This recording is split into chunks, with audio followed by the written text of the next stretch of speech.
तो hello guys, react की playlist में आपका स्वागत है। तो लास्ट वीडियो में हमने रिएक्ट राउटर को एक तो इंस्टॉल किया था और दूसरा हमने इसका सेटअप देखा था कि कैसे हम इसको सेटअप करते हैं। ठीक है, तो आज का टॉपिक जो हमारा होने वाला है वो आज हम एक नैव बार बना के देखेंगे रिएक्ट राउटर के अंदर। मतलब नैव बार होता है ना, जैसे होम पे क्लिक करते तो होम पे चले जाते हैं, अबाउट पे क्लिक करते तो अबाउट में चले जाते हैं। तो वो आज हम एक नैव बार बना के देखेंगे। तो चलिए शुरू करते हैं बिना किसी देरी के।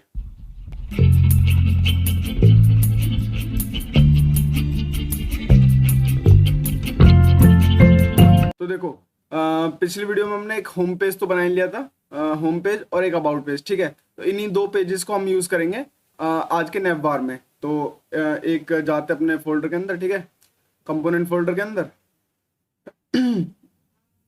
और ऐसा करते हैं कंपोनेंट और यहाँ पे बनाते हैं एक फाइल, ठीक है, नैव बार के नाम से, नैव बार .js।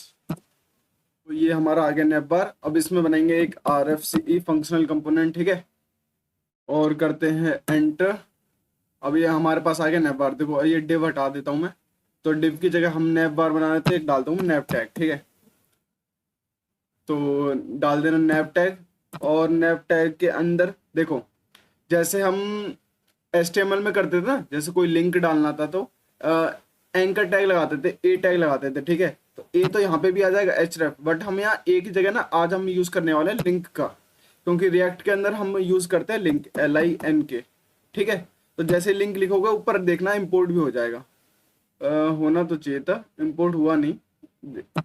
चलो कर लेते हैं इंपोर्ट लिंक रिएक्ट राउटर डोम से। ठीक है, तो लिंक को इंपोर्ट जरूर कर लेना, ठीक है, यहाँ पे यूज करने से पहले, वरना कोई फायदा नहीं होगा इस लिंक का। और जैसे हम href के अंदर अपना लिंक डाल देते हैं ना कि कहाँ पे हमें जाना है, तो यहाँ पे आता है टू। ठीक है, उस चीज का ध्यान रखना। वहां पे आता था href, यहाँ पे आता है टू।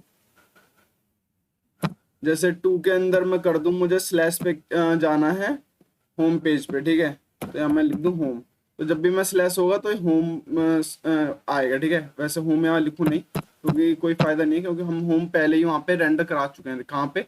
app.js में दिखा देता हूँ। तो देखो स्लैश पे क्या है हमारा होम। ठीक है, लिंक, और इसको मैं कॉपी पेस्ट करूँ और यहाँ पे कर दूँ अबाउट। अबाउट चलो कर ही देता हूँ, क्योंकि हमें होम पे कोई क्लिक करेगा तो होम होना भी तो चाहिए हमारा, और अबाउट। ठीक है, तो ये हो गया हमारा।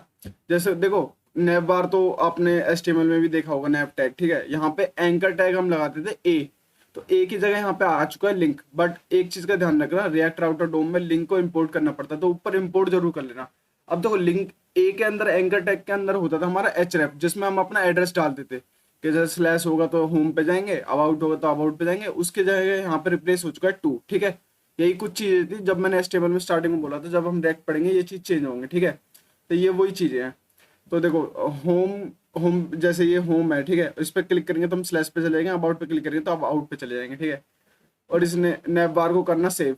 अब एक चीज का जरूर ध्यान रखना, हमारा नैव बार जो है, हमारी जो वेबसाइट होती है सबसे टॉप पे आता है, तो हम app.js के अंदर भी ना इसको टॉप पे रखेंगे, राउट से बाहर रखेंगे। देखो ये जो हमारे पाथ वगैरह हमने राउट के अंदर रखे हैं, बट हम जो नैव बार को ना सबसे टॉप पे रखेंगे, इस चीज का जरूर ध्यान रखना। नैव बार, और इसको कर देना क्लोज। ठीक है, ये हो गया, और कर देना सेव। इसको कंपाइल होने देते हैं, अभी कंपाइल हो रहा है, टाइम नहीं लगाएगा वैसे ज़्यादा। Compile successfully. ठीक है, जाते हैं ब्राउजर के अंदर। तो देखो यहाँ पे आ गया हमारा होम और अबाउट, और यहाँ पे आ गया होम पेज। देखो बट मैं ऐसा करता हूँ इस नैव बार को ना, तो नैव बार इसको क्लास दे देता हूँ, कौन सी? Search bar. तो जिससे क्या होगा, सेंटर पे आ जाएगा। Class name SEARCH search bar, bar. ठीक है, सेव करते हैं और होने देते हैं कंपाइल। Compile successfully. जाते हैं ब्राउजर के अंदर, अब देखना ये सेंटर में आ जाएगा। देख, ठीक है, होम और अबाउट, ताकि आपको दिख जाए। देखो अभी मैं होम पे क्लिक कर रहा हूँ तो क्या है हमारा होम पेज, जैसे ही मैं अबाउट पे क्लिक करूंगा तो आ गया हमारा अबाउट पेज। ठीक है, और देखो यहाँ पे एक चीज का देखना कि ये मेरा ना यहाँ पे गोल गोल वो बफरिंग नहीं होगी। देखना, जैसे मैं होम पे करूंगा, होम पे आ गया, अबाउट पे करूंगा, अबाउट पे आ गया। तो इसलिए हम रिएक्ट का यूज करते हैं क्योंकि होते हैं हमारे सिंगल पेज वेब एप्लीकेशन, ठीक है, वेब एप्लीकेशन सिंगल पेज होती है। हमें बार बार अलग मतलब हर एक पेज पर अलग नहीं जाना पड़ता है, सिंगल पेज है, एक ही पेज है, बस उसके कंपोनेंट है। अबाउट पेज अलग कंपोनेंट है और होम हमारा अलग कंपोनेंट है। देखो यहाँ पे रिफ्रेश नहीं होता। दूसरी वेबसाइट जैसे कभी आपने खोली होंगी, आप क्लिक करोगे अबाउट पे तो गोल गोल घूमेगा, फिर बाद में पेज लोड होगा। यहाँ पे वो नहीं होता। रिएक्ट के अंदर क्या होता है, सिंगल पेज वेब एप्लीकेशन होती है। तो होम पे क्लिक कर रहे हैं, होम पेज आ जा रहा है तुरंत, और तुरंत अबाउट पेज आ रहा है बिना किसी लोडिंग के, ठीक है। तो यहाँ पे लोडिंग नहीं होती। तो ये होता हमारा क्या कहते हैं, लिंक के थ्रू। ये हमने देखा कि लिंक हम कैसे डाल सकते हैं। अब एक चीज और आती है हमारे पास, एक होता है लिंक, एक होता है नेव लिंक। मैं बता देता हूँ नेव लिंक। जैसे मैं इसको हटाता हूँ, लिंक की जगह मैं करता हूँ NAV, नेव लिंक, ठीक है। नेव लिंक कर दूं और यहाँ पे भी मैं कर दूं NAV नेव लिंक, और यहाँ पे भी कर दूं NAV नेव लिंक। अब देखो इससे होगा क्या, एक चीज पहले इसको सेव कर देता हूँ, अब आपको वहां पे दिखाता हूँ, ठीक है। देखो पहले ये हो जाएगा कंपाइल सक्सेसफुल, ये हो गया। अब जाते हैं ब्राउजर के अंदर। अब एक चीज देखना, मैं आपको इंस्पेक्ट करके दिखाता हूँ क्या आता है, ठीक है। तो आप भी हैरान रह जाओगे। लिंक और नेव लिंक में डिफरेंस बताने वाला हूँ, ठीक है, क्या होता है। तो जैसे मैं अभी होम पेज पर हूँ, ठीक है। जैसे होम पेज पर हूँ मैं, तो देखना ये एलिमेंट क्या शो करेगा यहाँ पे होम पेज का। बॉडी में चलते हैं और बॉडी में हमें जाना, डिव रूट के अंदर जाते हैं। इसके अंदर देखो यहाँ पे आ रहा है नेव नेव, ठीक है। नेव के अंदर देखना हमने लगाया था नेव लिंक, ठीक है। हमने एक चीज दिखाता हूँ, हमने यहाँ पे क्या लगाया, नेव लिंक। नेव लिंक के अंदर ही तो हमने ये टू और होम दिया है। बट देखो यहाँ पे हमें क्या शो कर रहा है, यहाँ पे हमें शो कर रहा है ए, एंकर टैग शो कर रहा है यहाँ पे। देखो देख रहे हो जहाँ पे मेरा ये कर्सर है ए, और उसमें भी क्लास एक्टिव दिखा रहा है। href दे दिया स्लैश और पेज दे दिया होम, ठीक है। अब जैसे मैं अबाउट पे क्लिक करता हूँ तो देखना अबाउट पेज, अभी ये क्या होगा, क्लास जो एक्टिव है वो किसकी हो गई, अबाउट पेज की। ये चेक करो, देखो ए क्लास एक्टिव अब अबाउट पेज की हो गई, और जो हमारा होम पेज था उसकी क्लास एक्टिव जो है हट चुकी है। और जैसे मैं होम पे क्लिक करता हूँ तो देखना फिर से जो क्लास एक्टिव है, यहाँ पे चेक करो क्लास एक्टिव है, फिर से किसकी हो गई, होम पेज की हो गई। ये क्यों हो रहा है, देखो नेव लिंक से हमारा क्या फायदा होता है कि जिस चीज पे हम अभी हैं, यानी जैसे होम पेज पर हैं, तो वो उसकी क्लास एक्टिव ऑटोमेटिकली सेट कर देता है। इससे क्या होता है, इसका फायदा मैं दिखाता हूँ। तो हमें क्या करना है, अपना जाना फोल्डर के अंदर app.css के अंदर, app.css ये मिल गया, ठीक है। app.css के अंदर जाना है। तो हमें पता है कि जब भी हम किसी पे नेव लिंक पे क्लिक करेंगे तो वो उसकी क्लास क्या कर देगा, एक्टिव सेट कर देगा, ठीक है। तो हमें क्या करना है, ये थोड़ा सा बफरिंग लेना, यहीं पे सेट कर देता हूँ। ऐसा करता हूँ क्या अलग जगह ढूंढूं, तो यहाँ पे नेव थोड़ा सा ऊपर कर देता हूँ इसे, नेव नेव के अंदर एंकर टैग, ठीक है। चाहे हम नेव लिंक लिखें चाहे लिंक लिखें, वो हमेशा शो करेगा क्या कहते हैं, एंकर टैग ही। तो ए हमें सेलेक्ट करना पड़ेगा और यहाँ पे कर देना एक्टिव। जैसे मैं कर दूं टेक्स्ट डेकोरेशन, इसकी कर दूं नन, टेक्स्ट डेकोरेशन कर दूं नन, और इसका कलर सेट कर देता हूँ, कलर कर देता हूँ रेड, ठीक है। रेड ठीक रहेगा ना, हाँ रेड ठीक रहेगा। और टेक्स्ट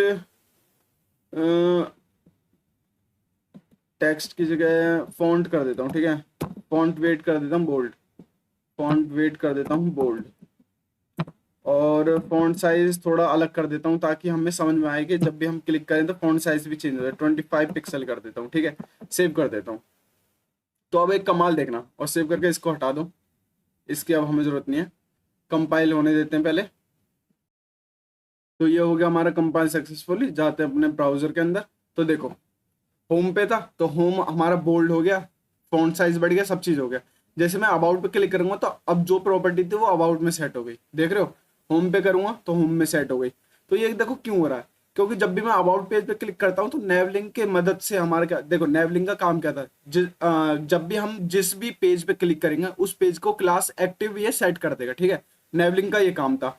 और हमने क्या करा, उस एक्टिव क्लास को क्या दे दी, CSS। तो जब भी हम होम पेज पे क्लिक करते तो नेवलिंक के थ्रू होम पेज की क्या हो गई, क्लास एक्टिव सेट हो गई। देखो होम पेज की क्लास क्या है, एक्टिव सेट हो गई। नेव लिंक ने अपना काम कर दिया, फिर हमने क्या करा, उस एक्टिव क्लास को वहां पे हमने CSS दे दी, कहाँ पे, app.css के अंदर, के इसका फॉन्ट साइज इतना हो जाए, टेक्स्ट डेकोरेशन हट जाए, सब चीज हट जाए, ठीक है। तो और जैसे मैं अबाउट पे करता हूँ तो अबाउट पे सेट हो जाएगी क्लास एक्टिव, और एक्टिव क्लास पे हमने CSS प्रोवाइड कर ही रखी थी। तो ये फायदा हमारा होता है नेव लिंक के थ्रू। अब देखो हम नेव लिंक और लिंक कहाँ पे यूज करते हैं, देखो नेव लिंक हमेशा ना हम नेव बार में यूज करेंगे, और कहीं हम यूज नहीं करेंगे उसको, क्योंकि जो नेव लिंक बना है ना वो नेविगेशन बार के लिए ही बना है, कि जब भी हम इस पे क्लिक करें तो इसकी क्लास एक्टिव हो जाए, फिर हम उसकी CSS लिख सकते हैं, ठीक है। तो होप करता हूँ आज की वीडियो समझ में आई होंगी आपको, कोई ज्यादा मुश्किल नहीं थी, बहुत आसान तरीके से भी समझाइए। तो आज के वीडियो के लिए सिर्फ इतना ही रखते हैं, मिलते हैं नेक्स्ट वीडियो में, बाय।